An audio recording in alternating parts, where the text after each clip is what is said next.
HM घाटमाता news.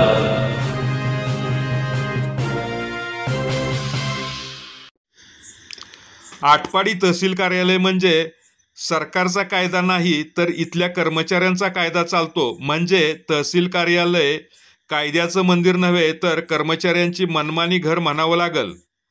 नागरिकांना खोटे नियम सांगून अडवणूक आणि कार्यालयीन वेळेत कर्मचारी गायब.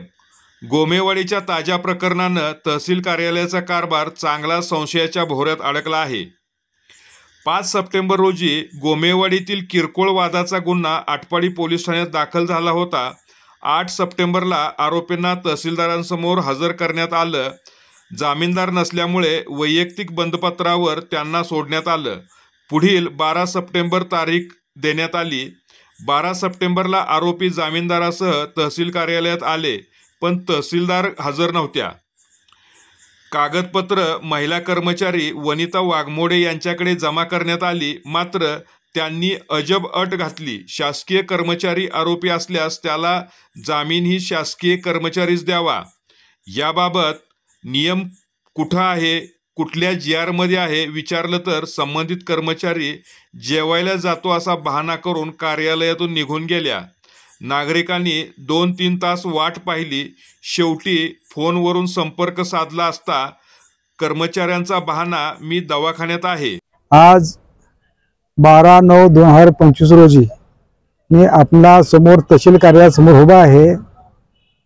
तहसीलदार यांचा भोंगळ कारभार, अतिशय भोंगळ कारभार सुरू झालेला आहे. हे मॅडम आल्यापासून आटपाडी तालुक्यातील कायदा आणि सुव्यवस्था पूर्ण बिघडलेली आहे. कारण का तर 5 तारखेला गोमेवाडीच्या काही कार्यकर्त्यावर गुन्हा नोंद झाला.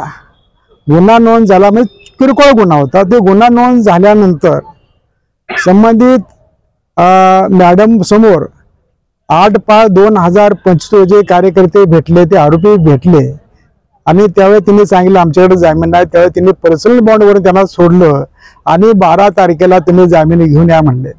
त्यानंतर 12 तारखेला ते कार्यकर्ते आरोपी ह्या ठिकाणी जामीन घेऊन आले असता संबंधित त्या तहसीलदारच्या विभागातील वाघमोडे मॅडम यांनी उडवाउडीची उत्तर दिली, जामीन करून घेणार.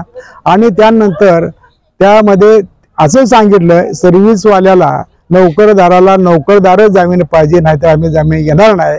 अशा तिन्ही लोकांचं त्यांनी जामीन घेतलं नाही. त्यानंतर आम्ही वाघमोडे मॅडमला पण भेटलो, त्यांनी पण उडाउड उत्तर दिली, त्यांनी जामीन करून घेतले नाहीत व सर्व्हिस व्हायला सर्व्हिसदारच जामीन पाहिजे अशा त्यांनी उद्धटबाजी त्यांना सर्वांना वागणूक दिली. त्यानंतर संबंधित अधिकारी नायब तहसीलदार आम्ही पोकळे साहेबांना पण भेटलो. त्यांनी तशा पद्धतीने सांगितलं मॅडम नाहीत, पुढली तारीख देतो, पुढल्या तारखेला या.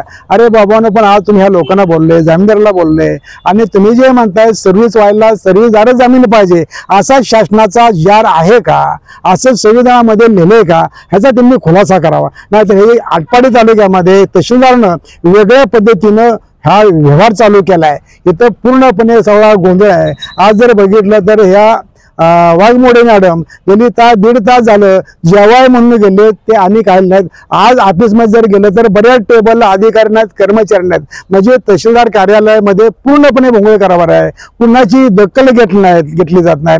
फक्त तहसीलदार काय आमच्या काय कार्यकर्त्यांनी म्हणा किंवा काय नेते मंडळी म्हणा तहसीलदाराबाबतीत काय व्हिडिओमध्ये मोबाईल शूटिंगमध्ये काय यूट्यूबला प्रसिद्ध केल्या, बातम्या केल्या की तहसीलदार मॅडम हा वाळू ठेकेदाराच्या पार्टनरशिप करतात का त्यांच्याबरोबर त्याला सहकार्य करतात असाही मुद्दा आला. तर माझंही असं मत झालंय की तहसीलदार मॅडम निश्चित या गुन्हेगारालाच पाठीशी घालतात, चांगलं काम करीत नाही असं माझं स्पष्ट मत झालंय.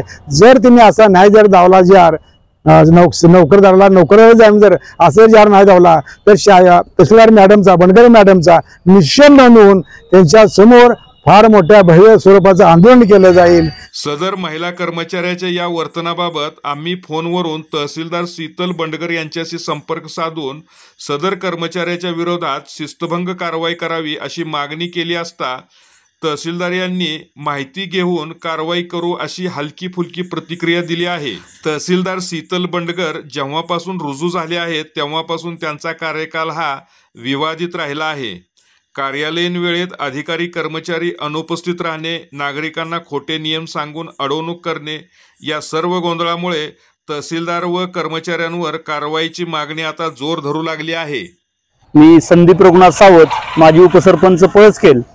आज जे तहसीलदार मॅडम आहे त्या बंडगर मॅडम यांचा अतिशय चुकीच्या पद्धतीनं आणि भोंगळ कारभार चालू आहे.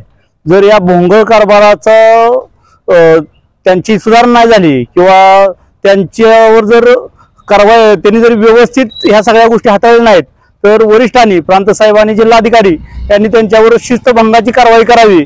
अन्यथा आम्हाला प्रांत साहेब आणि जिल्हाधिकारी साहेब यांच्या विरोधात मोठ्या प्रमाणात आंदोलन करावं लागेल.